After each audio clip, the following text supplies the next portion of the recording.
guys, what's up and welcome to another video. So after doing my sixth form organisation tag video and after doing my sixth form stationery haul video, I got a lot of requests for this video, so today I have decided to do my advice to you guys for A-levels, sixth form, college, just general further education after you're 16 really. So hopefully you'll enjoy the video, if not then I'm sorry. So, having not actually attended sixth form yet myself, I have rolled in the help of a few of my friends who have been at sixth form for at least 1 year. Some of them have been at sixth form for 2 years, and so they have a lot of kind of helpful advice to give you guys, and so I have written it all down here, and hopefully some of these tips will help you guys when you go to join sixth form in September like I'm doing, or just in case you're joining into A2 now and you want some more tips on how to improve from how you were in AS to go on to A2 really. So what was the first helpful bit of advice that they gave me for next year? Well, the first thing they said was that if you have summer transition packs between GCSE and A-level, make sure you do them because the jump is huge. And a lot of my friends said that they were told this over and over again and didn't really believe people. They thought, oh no, it'll be fine, it'll be fine. And when they actually got there, they realised that it was such a big jump and what they were saying was true. So that was the first kind of tip, is that if you have summer transition packs to do, make sure you do them. I know in my school, like 2 weeks back into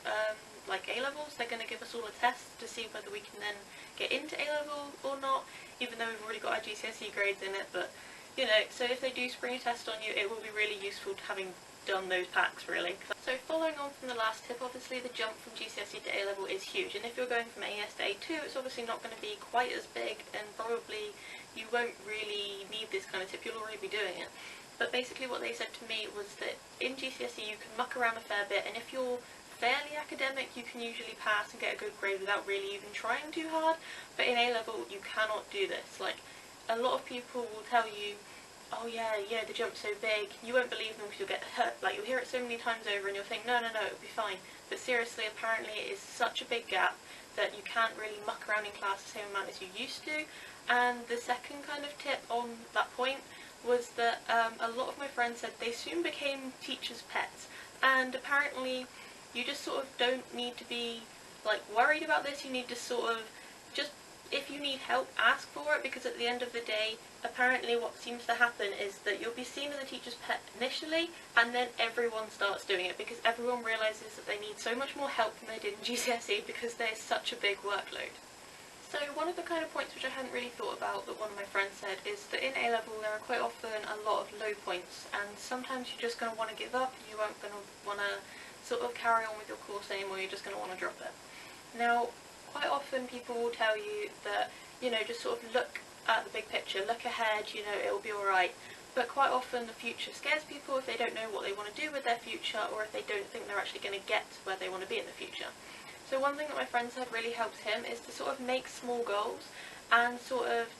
just gradually work towards where you want to be. Don't take massive steps and sort of think, right, I'm going to go from being a C to an A star in 3 months, you know, that's definitely going to happen. Just sort of do like kind of small steps and you will gradually get there. So the next thing which my friends found hit them a bit harder than they were expecting was the amount of external activities and work which they had to cut down on. Because apparently the workload in A-level is quite so big that sometimes you don't have time to do as many sports activities or as many drama clubs or art activities as you used to, and if you have a part-time job as well, this can quite often sort of get in the way of your workload quite a bit.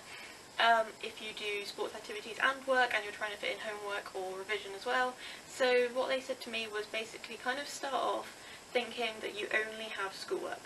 and then once you kind of figure out how much of your week you have left to put aside to other activities, then you can start to sort of filter back in your kind of work and your like various other kind of external activities that you used to do at GCSE, but initially don't expect to do them all because quite often you will have to unfortunately cut out quite a few of them.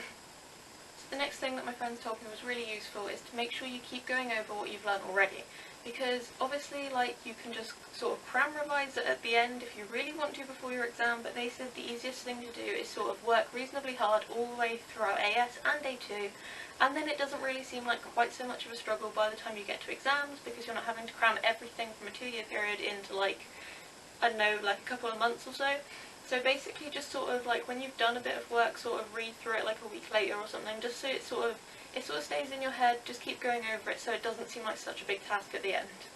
So one of the most important things to do is obviously work out how you learn best if you haven't already from GCSE. You sort of obviously need to kind of get this done at the start so that you can then obviously sort of have a bit of an easier time as you go through the rest of A-level, because you don't really still want to be sort of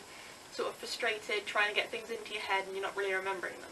So if you can work out like what kind of learner you are at the start of AS, it's obviously going to make it a lot easier for the rest of AS and A2. If you know like, oh yeah, I learned by going through and highlighting things, then you know to go through and highlight things. If you know that doing podcasts is what helps you, like just listening to the facts over and over again, then obviously then you know that works for you, and then you don't waste time doing all these other kind of things which don't actually work. So one of the kind of probably more ambiguous tips is that if you get optional homework, it's often quite helpful for you to actually do it, because quite often you'll think, you know, if it's optional it's probably not compulsory in the sense that it's necessary for our course, you know, like I could probably just get away without doing it, it won't really matter. But what quite a lot of my friends said is that if you do the optional homework, it often quite helps you to understand things. Like the optional homework's often like the bridging point between two subjects that your teacher will teach you in class, and if you understand that bridging bit in the middle, it often makes the next step a lot easier to learn. So these next kind of 2 points are a little bit less academic and more just sort of about sixth form life in general. So one of the things my friend said was that you don't need to be afraid of looking outside your friendship group. What quite a lot of them did is they found that because you're obviously now picking subjects which you enjoy, quite often friendship groups will soon split up and go their own individual ways. And so often that will kind of leave you feeling like you have a lot less friends, but soon you will make a lot more. Because often the people who are now in your subjects obviously have the same kind of interests as you, and so you'll probably end up making better friends with them. But basically don't be afraid to go and speak to new people, because let's face it, they're not going to bite your head off, you know. You probably end up being great friends with them if you have the same interests as them already, or if not, you know, it's not really going to have hurt just to spoke to someone new, is it? So obviously A-levels are pretty stressful in terms of getting into uni, or just in sort of like uni life in general and A-level life in general. There's going to be a lot of things going on in that period of time, like both with your friendship groups, with your family, with you as a person, and quite often this can lead to like anxiety, depression, all these kind of things. So whilst doing your A-levels, it is really important to make sure that you do get enough kind of social time, family time, just general kind of fun time away from your A-levels, away from your subjects, away from work if you're doing a part-time job, because let's face it, you don't want to just become unhappy and miserable. I mean, yeah, obviously studying for A-levels are really important, but let's face it, if you are in a really bad place, you do need to kind of go and get help or do something that makes you feel better. If you're not comfortable talking to someone else, you do need to sort of make sure that you have an outlet as well, because at the end of the day, if you're unhappy, you're probably not going to be able to focus on your A-levels very well anyway, so it's best probably to get that sorted first. So following on from there being a really big workload, one of the things that my friend said was really important when taking a coursework subject is to make sure that you have your work done way before it's due in, because if you leave things at the last minute, your teachers can't check them. And one thing that my friend found really useful when taking art was that if you produce a bit of work which you're not too sure about, or you think it could be improved in some way, go and show it to your teacher, because they can often give you feedback on it first before when it's actually due in.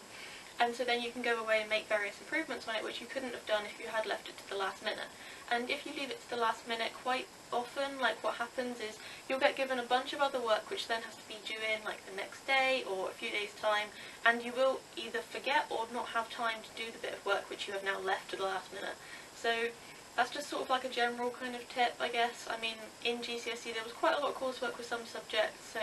anybody who took really strong like coursework subjects in GCSE probably already knows this. But if you don't, that is probably quite a good tip, is don't leave things until the last minute, because it will probably screw you over. So don't do it. So the next thing that they told me to do in sixth form was to make sure that I used my frees wisely and make sure I stayed organised. So apparently trying to stay organised initially seems like quite a lot of hard work when you get into sixth form, because you have so many sheets which you've got to constantly keep putting in your folders and things, but apparently it's definitely worth it. Because if you leave organisation until later on in the year, quite often what happens is you have like a massive great big pile to sort, as opposed to like a few sheets a day which you would have had you started organising yourself at the start of sixth form. And basically, yeah, frees was the other thing. Make sure you use your frees really wisely, because apparently workload is actually manageable if you do some of them, like some of the tasks you get set or some of the homework you get set in your frees. Because I know quite a lot of people at our school just sort of go on up to Morrison's or sort of go downtown or go to the beach or whatever. And I mean, I'm sure you can probably get away with doing this like sometimes, but obviously don't use all of your frees doing this, because quite often the workload will probably just build up, and before you know it you are now swamped in work which you do not have time to do. So one of the probably more obvious kind of things is that to make sure that you have all of your stationery all ready to go before you even get into sixth form, because obviously you're going to need a lot more of it now that the school probably won't provide it for you, and so you're going to have to buy your own. Just make sure that you've got all the kind of basics sorted, even if you don't know like